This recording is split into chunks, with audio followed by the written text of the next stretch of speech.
ఇప్పుడు మనం మాట్లాడుకోవాల్సింది ఎవరు ఏం మాట్లాడుకున్నారన్నది కాదు. ప్రతి ఒక్కరి జీవితాల్లో జరిగిపోతాయి. అవి కొన్ని తప్పులవుతాయి, కొన్ని ఒప్పులవుతాయి. తప్పులైనప్పుడు తప్పులు సరిదిద్దుకోవాలంటే దానికి ఒక మార్గం ఉంటది. సరిదిద్దుకుందామా చెప్పండి, మాట్లాడుకుందాం. లేదా మనం సరిదిద్దుకోవద్దు, మేము ఇలాగే తప్పులు చేస్తూ ఉంటాం, ఇలాగే నాశనం అయిపోతాం అంటే నాశనం అయిపోదాం. లేదు మేడం, నేను సరిదిద్దుకుందాం అన్న అనే కదా కాన్సెప్ట్తోనే ఇప్పుడు నేను ఎంత దూరం వచ్చినా సరిదిద్దుకుందాం అన్నదా మాట్లాడదాం. అలాగే వాళ్ళు మాట్లాడితే అది తప్పే. ఎంతన్నా ఒక ఒక ఒక అడుగు అల్లుడికి తక్కువ ఉంటే తప్పు లేదు. అల్లుడు అన్నాక వాళ్ళకి ఇవ్వాల్సిన మర్యాద ఇవ్వాల్సింది. మనం మాట్లాడే ముందు నేను క్లియర్ గా మీకేం కావాలని అడుగుతున్నా. కలిసి ఉండాలనుకుంటున్నారా లేదా చెప్తే, అలాగే ఇతను చెప్తే నేను మా డాక్టర్ గాని లాయర్ గారిని కూడా పిలుస్తా. వాళ్ళిద్దరూ మాట్లాడతారు. ఆ తర్వాత ఏ డెసిషన్ తీసుకోవాలో తీసుకుందాం. కలిసి ఉంటాం. మీరు కలిసి ఉండాలి.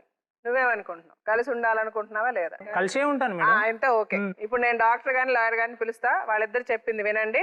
విన్నాక మీరిద్దరూ కలిసి ఉండాలంటే మీరు ఏం చేస్తే నువ్వేం మారాలి, ఆమె ఏం మారాలి చెప్తాం. ఆ పద్ధతిలో మీరు ఉంటారంటే మాకు రాసిస్తే మిమ్మల్ని ఇద్దరిని కలిపి పంపిస్తాం. తర్వాత ఎవరు తప్పులు చేసినా మేమే రెస్పాన్సిబిలిటీ. నువ్వు చేసినా నేను మాట్లాడాలి, నువ్వు చేసినా నేను ఒప్పుకోం. మీరు ఏది రాసిస్తే దానికి పక్కాగా దానికి కట్టుబడి మీరు ఉండండి, మేము ఉంటాం. అదే జీవితాలకు మర్యాద మీరు ఇచ్చేది. మీ పిల్లోడికి మీరు ఇచ్చే మర్యాద. సరే, ఇప్పుడు వాళ్ళని పిలుస్తాను, మాట్లాడదాం.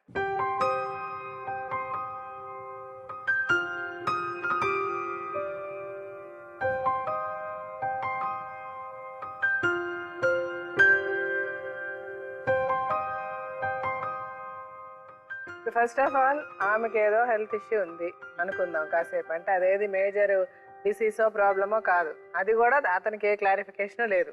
సరే, ఇప్పుడు పెళ్ళైన తర్వాత ఏదైనా జబ్బు చేస్తే పెళ్ళానికి ఒంట్లో బాధంటే హాస్పిటల్లో చూపించుకుంటాం. ఒకరు మాట్లాడుకుంటారు, అర్థం చేసుకుంటారు, ఒక అండర్స్టాండింగ్లో వెళ్ళాలి లైఫ్.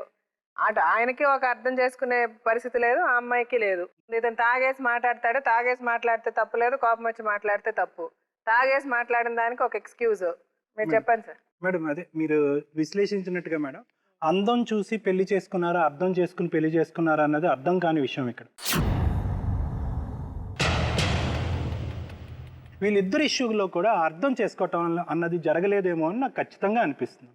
అయితే అందం కళ్ళకు సంబంధించినటువంటి ఇష్యూ. చూడగానే బాగుంది లేదా బాగాలేదు అనేటటువంటి అంశం. తర్వాత మీ అమ్మాయి అందంగా లేదు అనటానికి చాలా 1,00,000 కారణాలు ఉన్నాయి. అవి ఏంటి అన్నది నేను తర్వాత వివరిస్తాను.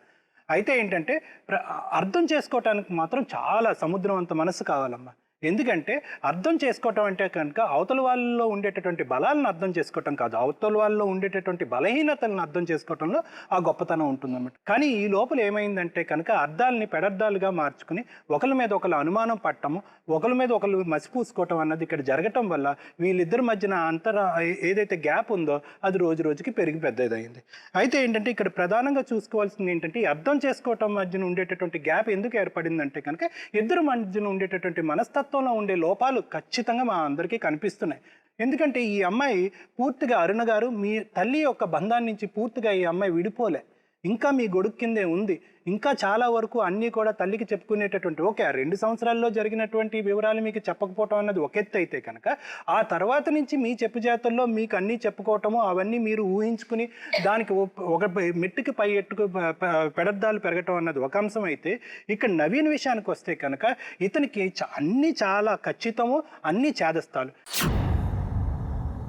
ఇంత ఖచ్చితంగా ఇంత చేదస్తంగా ఉంటే కనుక కాపురాలు జరగవు, యుద్ధాలు జరుగుతాయి. అదే ఇప్పుడు వస్తున్నటువంటి ఇక్కడ ప్రధానమైనటువంటి సమస్య అనమాట. అంటే పట్టింపు అన్నది చాలా ముఖ్యం మనిషికి. నేను ముక్కుసూటుగా పోతానండి అని అనటం చాలా ఇంపార్టెంట్. నువ్వు ముక్కుసూటుగా పోయేటటువంటి ఆలోచన నీకు ఉండొచ్చు, కానీ అవతల అందరూ కూడా ముక్కుసూటుగా పోతారు అనేటటువంటి అందరికీ ఉండకపోవచ్చు. అది అవతల వాళ్ళ బలహీనత అయ్యి ఉండొచ్చు. అక్కడ మీ మనసు పెద్దది చేసుకుని ఉంటే కనుక ఈరోజు ఈ సమస్య ఇక్కడ ఇలా మనం నిల్చుని మాట్లాడేటటువంటి అవసరం ఉండకపోవచ్చు. ఇది చాలా ఇంపార్టెంట్ ఇష్యూ. ఎందుకు నేను ఇంత స్ట్రెస్ చేస్తున్నానంటే నవీన్, ప్రతి దాన్ని మీరు భూతద్దంలో చూడటం అన్నది ఇక్కడ జరిగింది. ఓకే, ఆ అమ్మాయి ఇమోషనల్ అండ్ సోషల్ మెచ్యూరిటీ అంటే సామాజిక ఇంగితం అన్నది చదువుకున్నా కూడా ఆ ఇంగితం అన్నది అంత ఎక్కువ స్థాయిలో లేకపోయి ఉండొచ్చు. కాబట్టి ఏంటంటే ఆ అమ్మాయికి ఇక్కడ జరిగినటువంటి ప్రతి సమస్య పెద్దగా కనిపించి ఉండొచ్చు. ఒక వ్యక్తి మనకు నచ్చలేదు అంటే కనుక మన సైకాలజీ ఎలా ఉంటుందంటే అవతల వ్యక్తులు ఏదో ఒక లోపాన్ని ఎతకాలి అనేటటువంటి అంశం మనకు ఉంటుంది.